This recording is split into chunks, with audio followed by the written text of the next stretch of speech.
Oh, do subscribe to this channel right now and share it with someone who truly cares about real history, because what we're about to uncover is rarely discussed even among seasoned historians.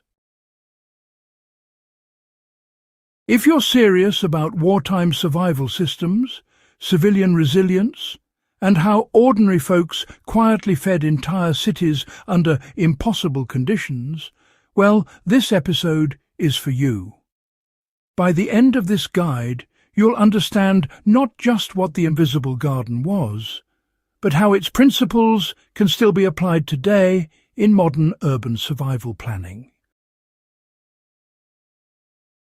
Why the Invisible Garden matters more than most World War II stories you've heard. When people talk about food production during World War II, they usually jump straight to victory gardens, ration books, or government posters urging citizens to dig up lawns. That narrative is incomplete.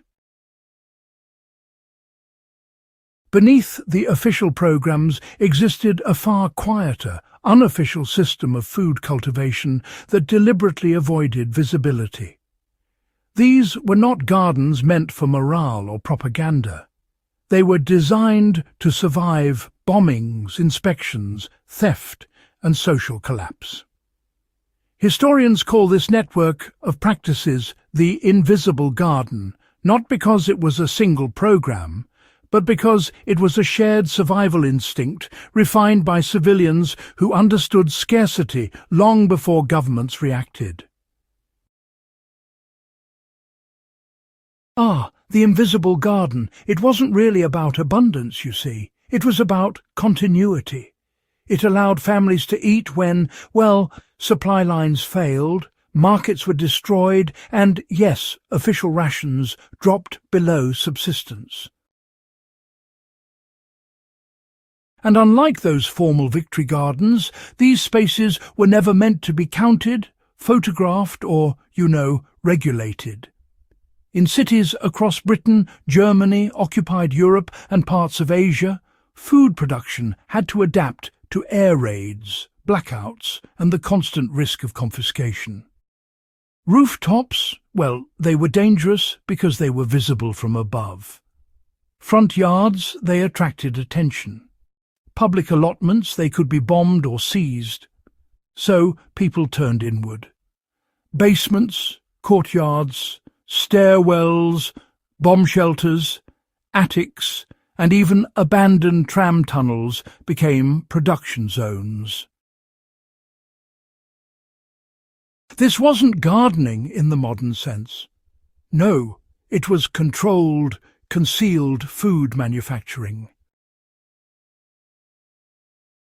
The crops chosen were selected for silence, speed, and calories. The Invisible Garden relied on plants that produced quickly, required minimal light, and left little waste. Root vegetables were favoured because they could be grown deep and harvested without visible foliage. Potatoes, turnips, beets, and carrots dominated because they provided calories and could be stored without refrigeration.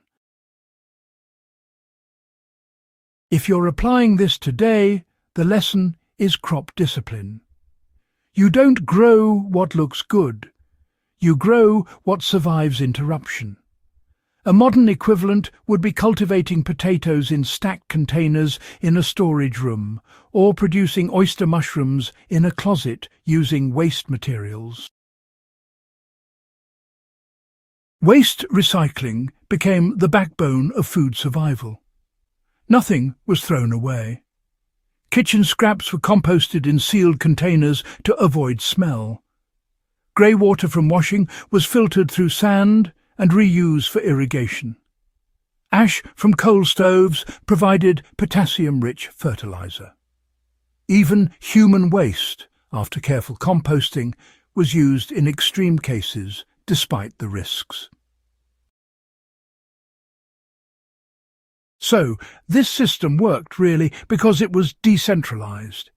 No single failure brought down the entire network, Every household turned into a sort of micro-farm. and together they managed to feed whole neighbourhoods, often without ever showing up on any official records. These days, modern survivalists can actually replicate this by setting up closed-loop systems right inside their apartments. Bucket composting, vermiculture and grey-water reuse. Well, they're all direct descendants of those old wartime practices. Now, invisible gardens, they operated in a bit of a legal grey zone. See, governments liked controlled food programs because, well, they could be measured and taxed. But unregistered production, that threw off ration calculations and made black market enforcement tricky. And in occupied territories, unauthorized food production, honestly, could be punished quite severely. As a result, these systems survived through silence. Knowledge was passed quietly between neighbours, families and tradespeople. That secrecy is why most archives barely mention them. Yet, without these hidden food systems, urban mortality during wartime shortages would have been far higher. Today's cities are more fragile than most people realise. Supply chains are longer, storage is leaner, and most urban residents have no food reserves beyond a few days. The invisible garden teaches that resilience doesn't come from scale. It comes from concealment, redundancy, and adaptability. You can apply this now by identifying non-obvious growing spaces in your home, choosing calorie-dense crops, learning low-light food production, and designing systems that don't rely on constant electricity or visibility. These are not prepper fantasies. They are historically proven survival methods used under the worst conditions humans have faced. The invisible garden represents civilian intelligence at its highest level. Ordinary people engineered survival without permission, without resources, and without recognition. For historians, it challenges the idea that wartime resilience was top-down. For survivalists, it proves that food security doesn't require land, sunlight, or approval.